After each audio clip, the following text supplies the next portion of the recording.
वहाँ रहने नहीं देती है वो, रहने नहीं देती, वो निकलती है। कौन नहीं रहने देती? यही कौन? मधु। सामान बाहर फेंक दिया? हाँ, ससुर का कहाँ है? ससुर बेचारा का कब कब चला गया था। ये तो मैंने अपने हाथों से बनाया है, तो अपने घर का कहाँ होगा। मधु पैदा भी नहीं हुई थी। मधु की उसकी पैदा भी नहीं हो गई थी। मेरे बच्चे नहीं थे तो वो कहाँ से आ गई जमीन लेने के लिए। आंटी, आप अपने घर जाना चाहते हो? मैं चाहती हूँ, मगर वो अंदर आने नहीं देती है। दरवाजों को कुंडा रखती है, ताला रखती है, मगर अंदर आने नहीं देती है। कौन कौन अंदर नहीं आने देता? जो जमीन एक महिला के नाम है ही नहीं, वो उस जमीन को लेकर जगह जगह शहर के जिम्मेदार नागरिकों का नाम उछाल रही है, आए दिन झूठी रिपोर्ट्स करती है। और इस वृद्ध महिला के साथ उसने क्या किया, ये भी आप अच्छी तरह सुन चुके होंगे। एक छोटी सी इच्छा है कि अंतिम सांस ये अपनी वहां ले ले। 90 वर्षीय वृद्ध महिला गौरी शेरी की आवाज को सुनेगी या अपनी आंखों पे पट्टी बांधकर बैठी रहेगी, ये आज का बड़ा सवाल है। नमस्कार, NH1 न्यूज देख रहे हैं आप और मैं हूं हिमांशु शर्मा। एक कहावत से आज की ये स्टोरी, आज का ये इंटरव्यू शुरू करता हूं। और कहावत है, लालच बुरी बला है, ग्रीडीनेस इज अ कर्स। थोड़े दिन पहले जम्मू में एक प्रेस वार्ता की गई। कटरा की एक जमीन पे क्या हुआ, जमीन किसकी है, उसको लेकर प्रेस वार्ता की गई। फिर अलग अलग जो रिपोर्टर्स थे उनको अलग अलग बयान दिए गए, लेकिन प्रेस वार्ता में, उस प्रेस वार्ता में कितनी सच्चाई है, आज उससे पर्दा उठाने की संपूर्ण कोशिश NH1 न्यूज के माध्यम से हम करेंगे। मेरे साथ एक वृद्ध महिला बैठी हैं, कश्मीरी हिंदू हैं, 90 वर्ष इनकी उम्र है। और आखिर ये हैं कौन और उस जमीन से इनका क्या लेना देना है, इस पर से पर्दा उठाएंगे। सबसे पहले स्वागत करते हैं इनका। आंटी, स्वागत है आपका NH1 न्यूज में।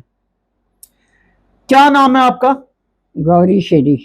आपके पिताजी का क्या नाम है? कृष्णलाल काक।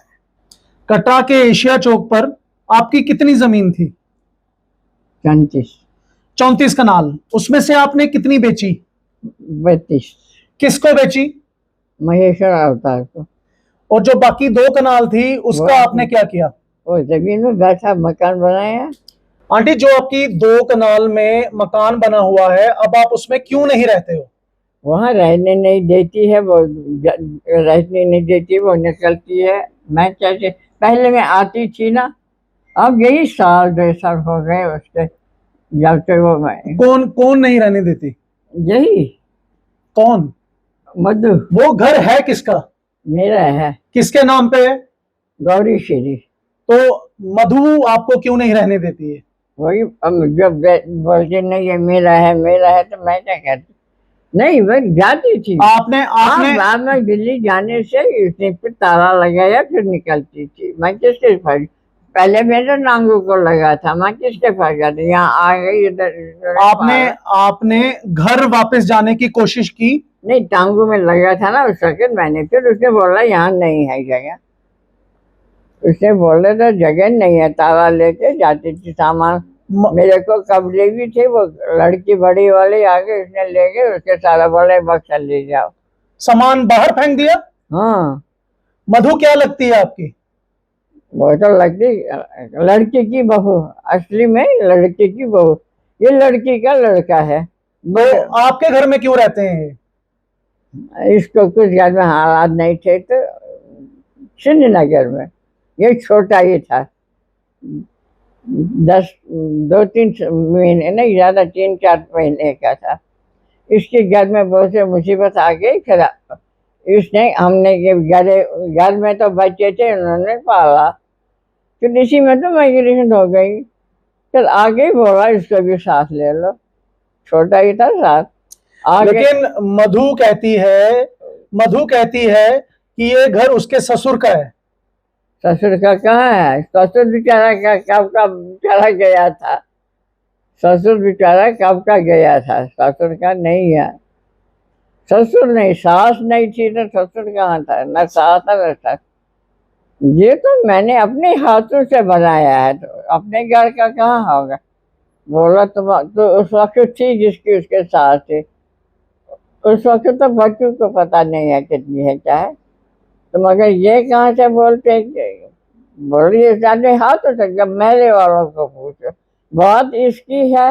मैं इनको अपने जो मेरे साथ थी ना महले वाले, उनको साथ लाती, भगवान ने उनको भी बेचारों को भी ले लिया। यद्यपि सामने एक और जो 3 वाला मकान है जिसमें मेडिकल दुकान थी, वो बेचारी उधर बैठती थी। तो बेचारा घर में खत्म भी मर गए आदमी में 2। अब उसकी बहू है, उसका बेचारी को क्या पता है।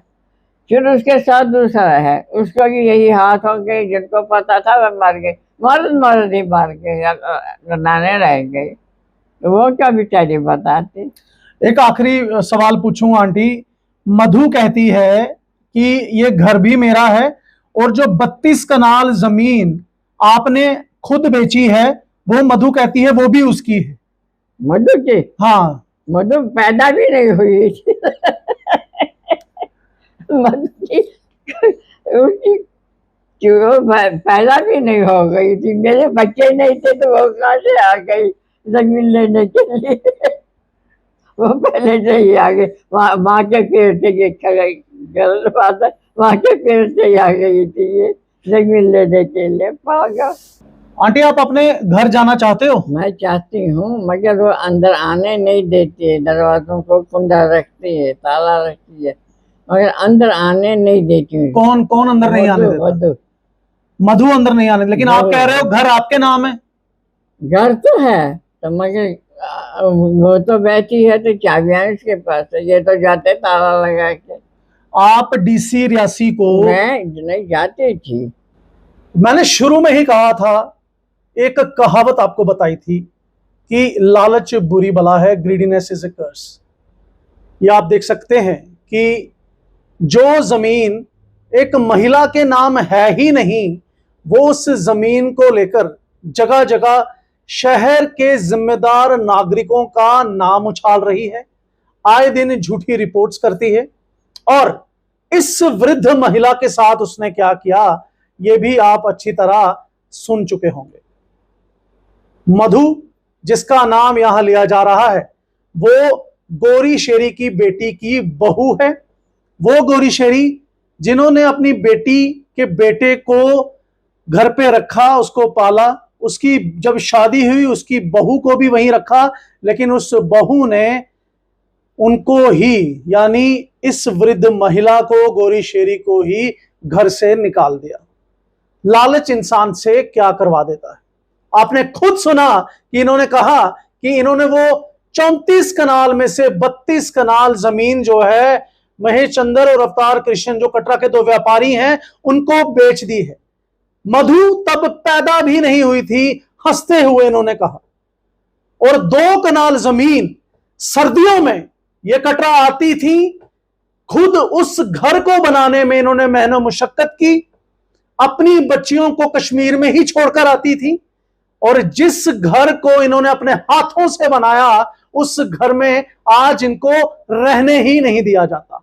एक छोटी सी इच्छा है कि अंतिम सांस ये अपनी वहां ले लें, लेकिन क्या ऐसा हो पाएगा? क्या हमारा जो कानून है, जो हमारी कानून की व्यवस्था है, जो हमारा एडमिनिस्ट्रेशन है, जो हमारी सरकार है, क्या वो इस कश्मीरी हिंदू, कश्मीरी पंडित 90 वर्षीय वृद्ध महिला गौरी शेरी की आवाज को सुनेगी या अपनी आंखों पे पट्टी बांधकर बैठी रहेगी? ये आज का बड़ा सवाल है। मैं फिर कहूंगा, लालच बुरी बला है। आंटी ये जो 2 कनाल जमीन है, जो आपका घर है, जहां आपको जाने नहीं दिया जाता, उसका आप क्या करेंगी? बस उसके बाद वो जाने नहीं देते हैं, वो मैं नहीं जाती, ये मेरी बेटियों का है, ये आएंगे तो फिर इन्हीं का ही है, मेरे मरने के बाद इनका ही है, मेरी बेटियों का ही है ये। कितनी बेटियां आपकी? 7 बेटियां हैं। और ये घर आप कह रही हैं जब लड़का आप लड़का कोई नहीं। जब आप इस दुनिया को छोड़कर जाएंगी, ये घर, ये 2 कनाल जमीन आपकी बेटियों की होगी। हाँ हाँ, बेटों का ही होना चाहिए। क्योंकि इस की बेटी आई, बेटे के पास ही रही, इसी ने पाला। छोटे कभी वो जिम्मेवारी है इनके पास। मुझे टांग को लगी, इनके काम से ही मेरा टांग ठीक हो गई, मैं चलने के लायक हो गई। कोई पूछने वाला नहीं है, कुछ नहीं, यही था। तो ये था गौरी शेरी का इंटरव्यू, 90 साल की वृद्ध महिला का इंटरव्यू। जोर से चिल्लाते हुए इनके साथ बात करनी पड़ती है, कम सुनती हैं, लेकिन इंटरव्यू करना जरूरी था, क्योंकि महिला सशक्तिकरण के नाम पे, महिला होने के नाम पे किस तरह से अब्यूज कटरा में कानून व्यवस्था का किया जा रहा है, जिम्मेदार और शरीफ कटरा के रहने वाले नागरिकों का किया जा रहा है, ये हमने थोड़े दिन पहले मीडिया के माध्यम से देखा। आज हमें यह पूछने की जरूरत है उस महिला से कि क्या वो जमीन जिसकी आप बात कर रही थी, उससे आपका लेना देना ही क्या है। जिसकी वो जमीन है वो मेरे साथ बैठी हैं, और जब वो महिला, मधु नामक महिला जब पैदा भी नहीं हुई थी, तो इन्होंने वो जमीन कटरा के 2 व्यापारी महेश चंद्र और अवतार कृष्ण जी को बेच दी थी। 2 कनाल जमीन बची थी, जहां पर इनका बनाया हुआ घर था, वहां पर ये रहती थी। एक बार इनकी टांग टूटी तो इनको बच्चियों के साथ रहना पड़ा, लेकिन फिर उसके बाद इनको उस घर का मुंह देखने तक को नहीं मिला। इनका सामान बाहर फेंका गया, आपने खुद सुना। मैं फिर से आप सबसे यही कहना चाहूंगा कि लालच जो है वो बुरी बला है, इंसान को हैवान बना देता है, अपनों को दर बदर करने के मजबूर कर देता है, क्योंकि लालच बुरी बला है।